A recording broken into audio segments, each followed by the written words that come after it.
Hello and welcome to the fifth briefing of the academic year. During this briefing, I'd like to have a check on where we're up to as we reach the halfway point of this academic year, and also look at our values and what we need to do to make sure that we are living our values of excellence, belonging and partnership. So to start with then, as we get to half time, I think there's another week to go until half term, and then we'll be halfway through this academic year. What's the score? Where are we up to in terms of our academy improvement plans and our subject improvement plans? Have we implemented the actions that we plan to implement by this stage of the year? Are there some that perhaps we haven't done and we need to pick up a bit, or actually are there some that we need to reassess and look at that refining it as we implement these plans? So really important to check that. Linked of course to our performance management objectives. Are we on track to achieve those by the end of this academic year? Our curriculum plans, are our students on where we thought they would be in our curriculums? If not, why not? Is it that the planning was too much crammed in and actually we've slowed down because we've done that adapted teaching where we've seen that the student needed to reinforce certain concepts? That's fine. What we're going to do for the second half of the academic year? How are we going to redesign those plans if indeed they need redesigning? And of course, where our students up to in terms of their progress across from year 7 all the way up to year 13. Are they making the progress that we planned for them to make, that we hoped for them to make? Do they know more? Can they do more than they could at the start of the academic year? And lots of work going on in attendance, and we've seen some impact of that work, real laser sharp focus on supporting certain students to attend school and reminding them of the importance of attending school. So lots going on there. In terms of year 11 and year 13 in particular, have we given our year 11 students, have they got every opportunity possible to excel in their exams in the summer? They've come through or currently moving through their second set of practice exams, their student tracking 2 exams. What are we going to do with that data? How are we going to use that data to make sure that they will be successful in the summer? What are we going to do different with our curriculums from the end of those exams to the start of the proper exams when they start kind of mid-May time? And importantly, are our students embracing all of these opportunities that I know we are providing for our students? What more could we do though to encourage them to embrace them? For those few students who aren't perhaps embracing those opportunities and all of those things to help them be successful in the summer, what can we do to encourage them to? Are we doing everything we can? Or are we doing everything we've thought of so far? What haven't we thought of? What haven't we tried? What needs to be done to make the magic happen? So moving on to our values of excellence, belonging and partnership, and how do we achieve those values? How do we live those values day in, day out? Well, with excellence, there's 2 things I want to focus on. Excellence in student support, so ensuring that we are safeguarding our students, the most important part of our jobs. Now, all of our academies now have had a deep dive led by our Foundation Leader of Education, Stephanie Dean, has been into our schools in particular and looked at the safeguarding procedures and practices and culture of safeguarding. Has been very impressed by what she's seen there. So that's encouraging, but obviously we're not complacent and never complacent in that area.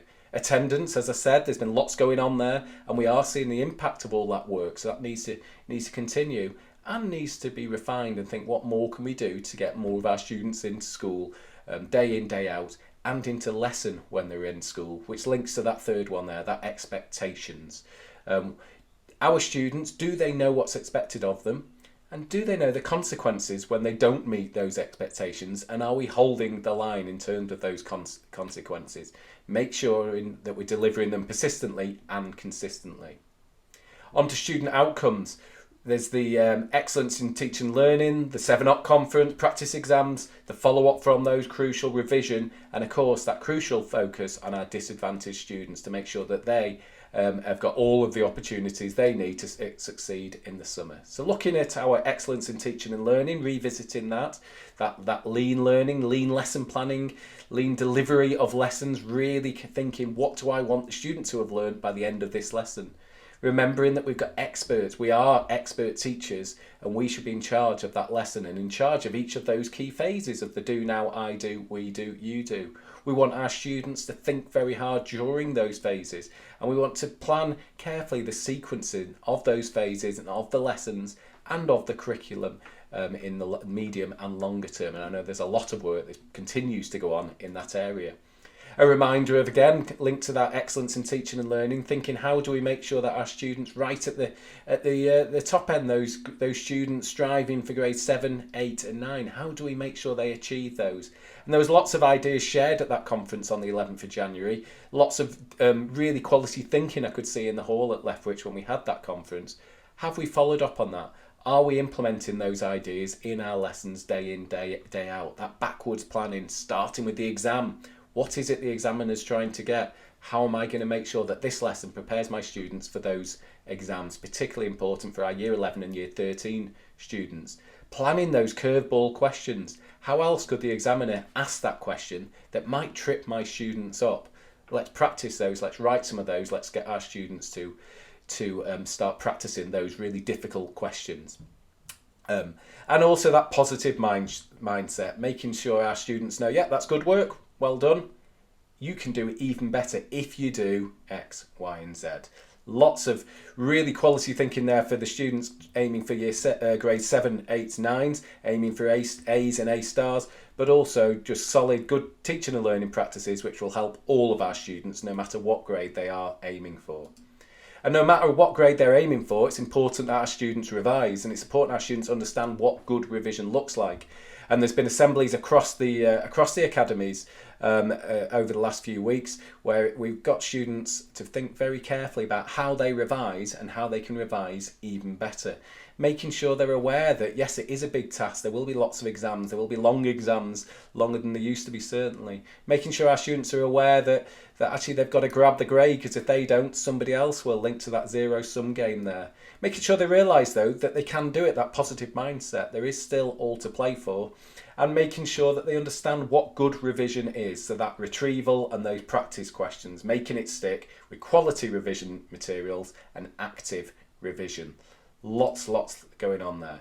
In terms of our second and third value of belonging, it's belonging. We're creating that sense of belonging by investing time and energy in our colleagues, but also in ourselves in terms of those MPQs, in terms of thinking hard about what good teaching and learning is, and being really reflective practitioners. We're trying to rebuild that social contract so that our families and our students feel part of our schools and that the schools feel part of the community.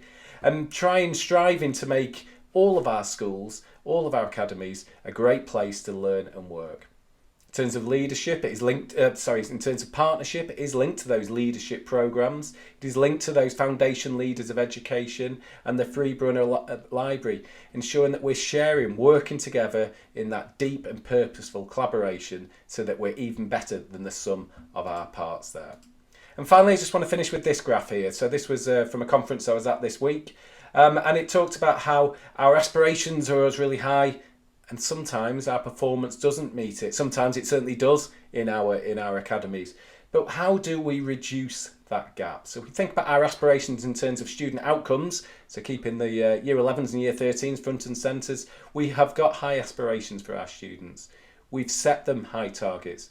We want them to achieve those top grades. We want them to achieve their target grades, whatever they are, and they are challenging target grades. And there's a danger that our aspirations are above our performance, so our performance is below that. So how do we reduce that gap there? I think it's linked to everything I've said there. I think it is linked to, we make sure that we have got excellence in teaching and learning, that we do think very carefully about all of those ideas that were shared at the 7UP conference, that we do ensure that all of that work that's gone on to prepare our students for the practice exams, all of that curriculum time that we've sacrificed, that when students have sat their practice exams, their student tracking 2 exams, what are we doing now? What are we doing with that data? How is that informing our planning so that they, when they get to the summer exams, they do even better than they have done in their practice exams? And that's linked to the revision, making sure that we're the experts. We know what good revision looks like. Do our students, are they following that advice? How can we encourage them to? And particularly keeping those disadvantaged students front and centre there. So I'm going to return to and finish with that idea that, are we doing everything we can, or are we just doing everything we've thought of so far? What haven't we thought of? What haven't we tried? What needs to be done to make the magic happen? Thank you very much.